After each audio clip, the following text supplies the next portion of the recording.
The Great Quest. And ye shall seek me, and find me, when ye shall search for me with all your heart. Jeremiah 29:13. You started on the Great Quest the moment you were born.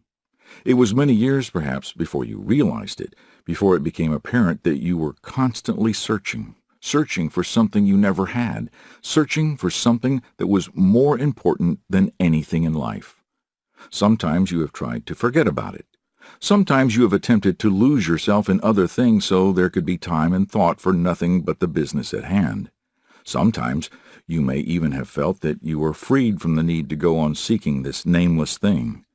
At moments, you have almost been able to dismiss the quest completely. But always you have been caught up in it again. Always you have had to come back to your search.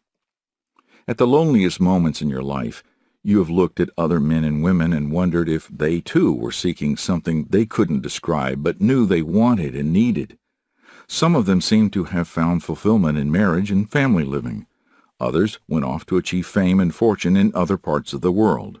Still others stayed at home and prospered, and looking at them, you may have thought, these people are not on the great quest. These people have found their way. They knew what they wanted and have been able to grasp it. It is only I who travel this path that leads to nowhere. It is only I who goes asking, seeking, stumbling along this dark and despairing road that has no guideposts. The cry of mankind. But you are not alone. All mankind is traveling with you, for all mankind is on this same quest. All humanity is seeking the answer to the confusion, the moral sickness, the spiritual emptiness that oppresses the world. All mankind is crying out for guidance, for comfort, for peace. We are told that we live in the age of anxiety. Historians point out that there have been few times in all history when man has been subject to so much fear and uncertainty. All the familiar props seem to have been swept away. We talk of peace, but are confronted by war at every turn. We devise elaborate schemes for security, but we have not found it. We grasp at every passing straw, and even as we clutch, it disappears. For generations, we have been running like frightened children, first up one blind alley and then another. Each time we have told ourselves, this path is the right one. This one will take us where we want to go. But each time we have been wrong.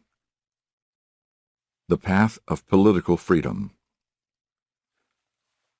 One of the first paths we chose was labeled political freedom. Give everyone political freedom, we said, and the world will become a happy place. Let us select our own government leaders, and we shall have the kind of government that will make life worth living. So we achieved political freedom, but we did not achieve our better world.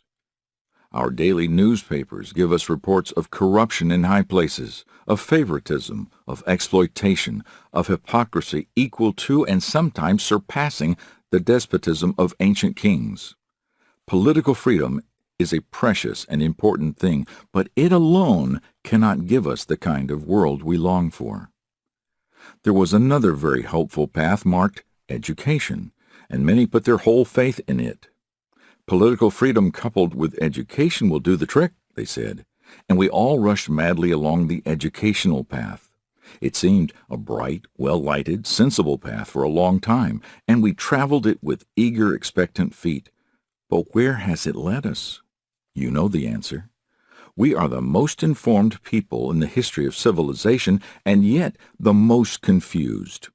Our high school students know more about the physical laws of the universe than the greatest scientist in the days of Aristotle. But though our heads are crammed with knowledge, our hearts are empty. The brightest, most inviting path of all was the one marked higher standards of living. Almost everyone felt he could trust this one to carry him automatically into that better and more joyful world. This was felt to be the sure route. This was the press the button and you're there route. This was the path that led through the beautiful full-color magazine advertisements, past all the shining new cars, past the gleaming rows of electric refrigerators and automatic washing machines, past all the fat chickens cooking in brand-new copper-bottomed pots. We knew we'd hit the jackpot this time. The other paths might have been false leads, but this time we had it. All right, look around you right this minute. At this very moment in history, you see in America a country that has political freedom to an extent undreamed of in many parts of the civilized world. You see the greatest and most far-reaching public education system that man has ever created, and we are eulogized at home and abroad for our high standard of living. The American way of life is what we like to call this fully electrified, fully automatic, chrome-plated economy of ours. But has it made us happy? Has it brought us the joy and satisfaction and the reason for living that we were seeking? No. As we stand here feeling smug and proud that we have accomplished so much that generations before us only dreamed about, as we span our oceans in hours instead of months, as we produce miracle drugs that wipe out some of man's most dreaded diseases, as we erect buildings that make the Tower of Babel seem like an anthill, as we learn more and more of the mysterious secrets that lie in the depths of the sea and probe farther and farther into outer space, do we lose one iota of that empty feeling within us? Do all these modern wonders bring us a sense of fulfillment? Do they help to explain why we are here? Do they point out what we are supposed to learn? Or does that awful hollow feeling persist? Does every further discovery of the magnitude of the universe comfort us or make us feel more alone and helpless than ever? Does the antidote for human fear and hatred and corruption lie in some laboratory test tube or in an astronomer's telescope? The seduction of science. We cannot deny that science has given man many things he thought he wanted, but this same science has now presented us the most dreaded gift ever bestowed upon humanity. The life and future of every living being on this planet is affected by this gift of science. It stands like a somber shadow behind our waking thoughts. It stalks like a specter of horror through our children's dreams. We pretend it isn't there. We try to pretend that we haven't received this gift, that it's all a joke, and that some morning we'll wake up and find that we haven't conquered outer space, and that nuclear weaponry has never been perfected. But our morning newspaper tells us a different story. There are other paths, of course, and many are traveling them this very moment. There are the paths of fame and fortune, of pleasure and power. None of them leads anywhere but deeper into the mire. We are ensnared in the web of our own thinking, trapped so cleverly and so completely that we can no longer see either the cause or the cure of the disease that is inflicting such deadly pain. If it is true that for every illness there is a cure, then we must make haste to find it. The sand in civilization's hourglass is rapidly falling away, and if there is a path that leads to the light, if there is a way back to spiritual health, we must not lose an hour. The search for solutions. Many are floundering in this time of crisis and finding their efforts are leading them not up, but only further down into the pit. The suicide rate skyrocketed in the 80s. For children ages 10 to 14, the suicide rate tripled over a period of 10 years. Leadership magazine estimated that 500,000 people attempted suicide annually, and 50,000 succeeded. In 1981, more people died by suicide than by homicide. Thousands of Americans, many of them teenagers who couldn't find even the wrong answers, took their own lives in preference to wandering any further in this man-made jungle we call civilization. Over the decades, our divorce rates have soared, even within the church, with 1 out of 2 marriages ending in divorce. We spend a fortune to adopt cute Cabbage Patch dolls, while our children are caught up in child abuse or subjected to the horrible atrocities of kiddie porn. We hear about abortion on demand, surrogate motherhood, sperm banks, and so on. Our families are riddled with all kinds of abuses and aberrations. So, where are we, you ask? Where are we now, and where are we going? Let me tell you where we are and what we are. We are a nation of empty people. Our heads are crammed full of knowledge, but within our souls is a spiritual vacuum. We complained in the past that the youth of this country had lost its drive, its push, its willingness to work and to get ahead. Every day I heard parents say that they didn't understand why their children didn't want to work but just wanted everything handed to them. Parents didn't seem to realize that their well-educated, carefully brought-up children were actually empty inside. They weren't filled with the spirit that makes work a joy.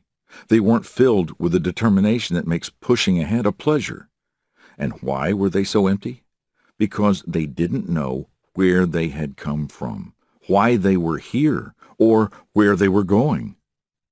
Today, our young people are asking for direction and perspective. They are looking for models to follow, for patterns of purpose.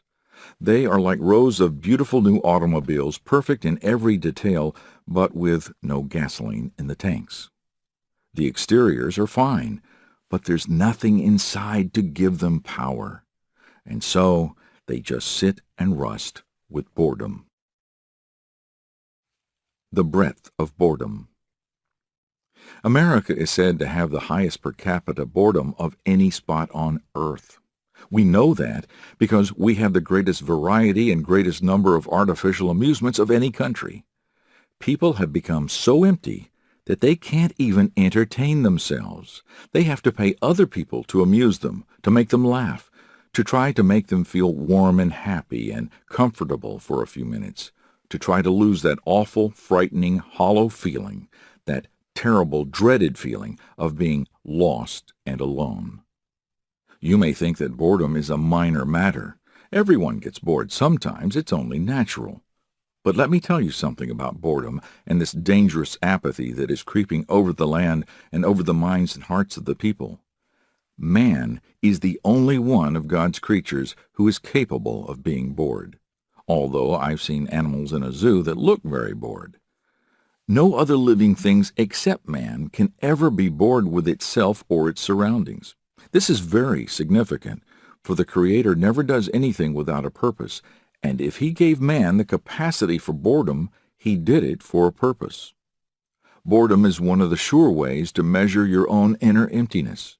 It's as accurate as a thermometer for telling just how hollow your inner spirit really is.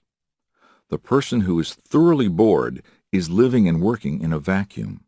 His inner self is a vacuum, and there is nothing that nature resents more than a vacuum. It is one of the unfailing rules of the universe that all vacuums must be filled, and filled immediately. A nation of empty people. We do not have to go back to ancient times to see what happens to a nation of empty people. We need look no further than the history of Germany or Italy to see with what deadly speed nature fills up the vacuums that occur within us.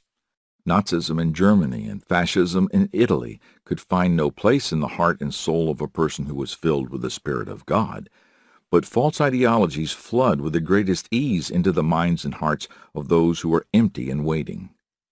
Nature abhors a vacuum, but it is up to us as individuals to determine with what our inner vacuums shall be filled. So that is where we stand today, nations of empty people. We have tried to fill ourselves with science and education, with better living and pleasure, with the many other things we thought we wanted. We have increasingly decadent capitalism at one extreme and godless communism at the other. But we are still empty. Why are we empty? Because the Creator made us for Himself, and we shall never find completeness and fullness apart from fellowship with Him. In an interview in the Presbyterian Journal, 2 November 1983, The eminent Catholic columnist Michael Novak says of our situation, "Socialism is a system for saints. Democratic capitalism is a system for sinners." That's why he feels socialism won't work in this world. Jesus told us long ago that man shall not live by bread alone, Luke 4:4. But we have paid no heed. We have tried to do just that. We cannot stand the terrible emptiness of ourselves. We cannot look at the lonely, desolate road that lies ahead. We are desperately weary of the hatred and greed and lust that we know are within us, but we are helpless to be rid of them and be filled with something better. "Time and tide wait for no man," said Sir Walter Scott. The tools of total annihilation have been placed within our reach. We cannot scurry up any more false paths. We cannot explore any more unknown roads. We cannot afford to be trapped in any more blind alleys. We don't have that much time. Our generation has accomplished what other generations only tried to do or dreamed of doing in their most insane moments of power and ruthlessness. We have achieved the weapons of total destruction. We are witnessing the climax of man's madness, the impending nuclear holocaust. How the demons must have laughed as some of the most brilliant men on earth worked furiously for years to achieve this horror. The atom cleaved, divide and conquer, split apart, destroy, shatter, crush, crumble. The great deceiver has done his work, and men have been eager to aid him. We see before us Satan's masterpiece, his clever counterfeit of the cloven tongues of divine fire. For this satanic fire and the Pentecostal flames both fall from above, both are cloven, both illuminate, both instantly transform everything they touch, but with such a difference, the difference of heaven and hell. A topsy-turvy world. We are living in a topsy-turvy world where all is confusion. But you may be sure that it is confusion with a plan, Satan's plan. The Bible tells us that Satan is the great deceiver, and he has devoted himself to the cause of our great self-deception and to the deceptions that lie between nations all over the world. He has led us to believe that things were getting better when they are really getting worse. We all recognize that the world has changed radically since the beginning of this century. We are aware of its increased tempo, of the spirit of revolution that is sweeping away the established landmarks and traditions, of the speed with which language, fashion, customs, housing, and our ways of living and thinking are being altered and changed. Only a few years ago, children were delighted at the prospect of a trip to the train station to watch the trains come in. Today, they are blasé about the space shuttle. How many know when the next shuttle flight takes off, or who will be aboard? We who once marveled at the telegraph now take the far greater miracle of television for granted. Not so long ago, many of man's physical diseases were termed hopeless and incurable. Today, we have drugs so effective that many age-old diseases are disappearing. We have accomplished much. Of that there is no doubt. But with all this progress, man has not solved the basic problem of the human race. We can build the highest buildings, the fastest planes, the longest bridges. We have successfully probed the far reaches of space and conquered the unknown, but we still can't govern ourselves or live together in equality and peace. We may create great new schools of art and music. We may discover newer and better vitamins, but there is nothing new about our troubles. They are the same old ones that man has always had, only they seem magnified and more abundant.